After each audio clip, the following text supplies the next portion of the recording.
त्योहारों का मौसम हो या चुनाव का मौसम, हर महीने नफरत का एक ऐसा माहौल तैयार होता है जो हमें राष्ट्र की स्थापना करने वाले लोकतांत्रिक मूल्यों से दूर ले जाता है। हाल के वर्षों में त्योहारों के मुद्दे पर होने वाले इन दंगों के सियासी मायने हैं। दंगों से किसी न किसी राजनीतिक पार्टी का ही फायदा होता है। यही वजह है कि दंगे कराने और उसकी आग में घी डालने में सत्तारूढ़ से लेकर विपक्षी पार्टी तक कोई पीछे नहीं रहती। जिसकी लाठी उसकी भैंस की तर्ज पर जहां जिसकी चलती है वह अपनी चलाता है। दंगे शुरू होते हैं, आरोप प्रत्यारोप की राजनीति शुरू हो जाती है, जो दंगों की आग ठंडी होने के बाद भी महीनों चलती रहती है। और अगर कोई चुनाव नजदीक हो तो तमाम पक्ष इस मुद्दे को येन केन प्राक्रेन चुनावी नतीजों तक जीवित रखने के प्रयास में जुटे रहते हैं। नमस्कार दोस्तों, मैं हिमांशी कश्यप आपके साथ। आप देख रहे हैं जनता की आवाज। आगे बढ़ने से पहले इस वीडियो को लाइक करें, शेयर करें और अगर आप पहली बार जनता की आवाज न्यूज चैनल को देख रहे हैं तो चैनल को सब्सक्राइब भी करें और घंटी जरूर बजाएं, चैनल की भी और सरकार की भी। आज भी नेशनल मीडिया के मुकाबले में जनता का साथ दीजिए और उसकी ताकत बनिए, जनता की आवाज बनिए और हो सके तो इसके लिए चैनल को ज्वाइन भी करें। 3-4 दिन पहले चलती ट्रेन में चेतन सिंह नाम का एक सिपाही अपनी बंदूक से 4 लोगों की हत्या कर देता है। रेल मंत्री इस घटना की निंदा में एक ट्वीट तक नहीं करते। कोई संदेश नहीं कि रेलवे में ऐसी हरकतें बर्दाश्त नहीं की जाएगी, जबकि इस घटना में रेलवे सुरक्षा बल के सहायक दारोगा टीकाराम मीना की भी हत्या हुई है। रेल मंत्री की इस चुप्पी को आप चाहे जैसे पढ़ते रहे, लेकिन चुनाव हो या ना हो, अब ऐसी घटनाएं कहीं ना कहीं से आती रहेगी। घटनाएं कहीं की भी हो, मगर सभी में बातें एक समान सुनाई देती है। यूपी के बरेली से लेकर हरियाणा के नूंह तक जो हो रहा है वो इसलिए हो रहा है ताकि धर्म की राजनीति के नाम पर वो नेता देवता बन जाए और आपका बेटा दंगाई। इस देश में पुलिस की व्यवस्था है, सेना की व्यवस्था है, लेकिन इसके बाद भी असम से ये खबर है कि एक संगठन इन नौजवानों को बंदूक चलाने की ट्रेनिंग दे रहा है।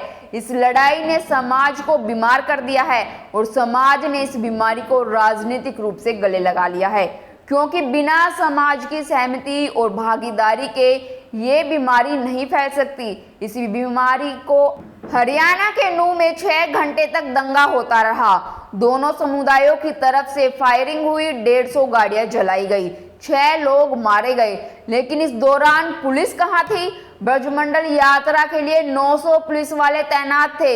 हिंसा के दौरान ये कहाँ थे?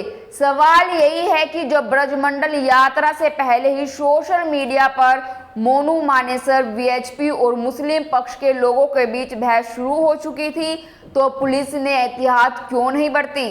सोशल मीडिया पर मोनू मानेसर की यात्रा में शामिल होने की भी तस्वीरें भी वायरल होने लगी, लेकिन बीबीसी हिंदी पर छपी खबर के मुताबिक मोनू मानेसर ने समाचार एजेंसी पीटीआई से कहा वीएचपी के कहने के बाद में यात्रा में शामिल नहीं हुआ था।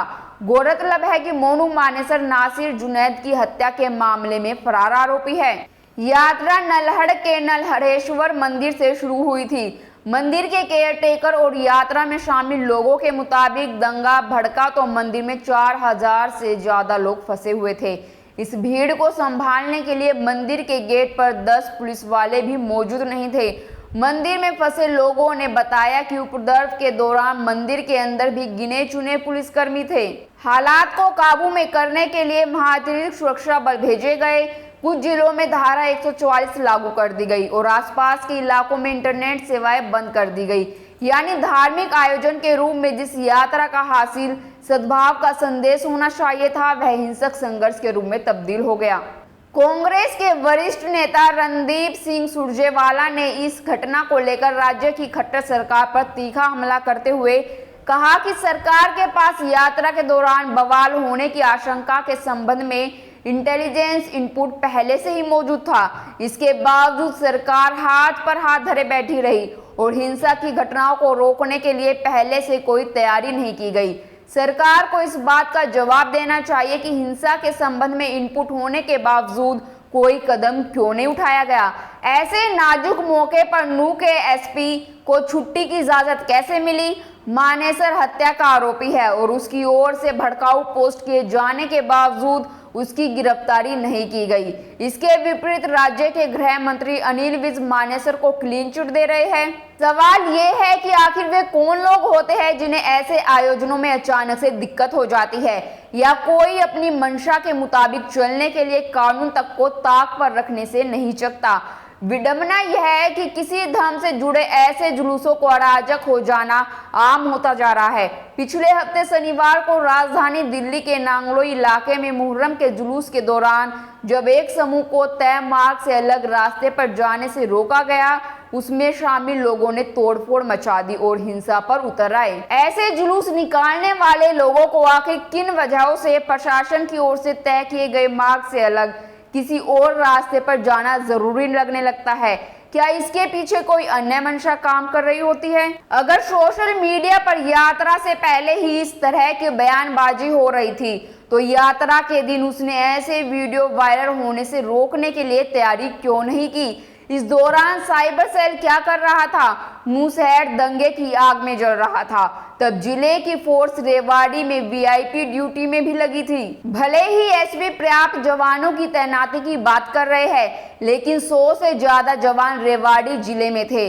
वे 28 से 30 जुलाई तक हुए सीएम मनोहर लाल खट्टर के जनसंवाद कार्यक्रम में ड्यूटी करने गए थे। इसके अलावा भी कुछ पुलिसकर्मी दूसरे जिलों में ड्यूटी पर गए थे। 4000 लोगों को संभालने के लिए मंदिर के अंदर गिने चुने पुलिस वाले थे। उपद्रवियों ने मंदिर को घेर लिया और फिर जमकर उपद्रव किया। फोर्स को मंदिर आने में घंटों लग गए। नेता लोग आपको नफरत की आग में झोंक कर अपनी राजनीतिक रोटियां सेकते हैं। तलवार, कट्टा, खुखरी बम आपके हाथ में, विदेशी डिग्रियां इनके बच्चों के हिस्से। चुनाव आने वाले हैं, ऐसी हिंसा आपको देखने को मिलती रहेगी। ये सब अब आपके ऊपर है, आप किस नजरिए से देखेंगे। अपनी राय कमेंट कर जरूर बताएं और बाकी खबरों के लिए देखते रहिए जनता की आवाज।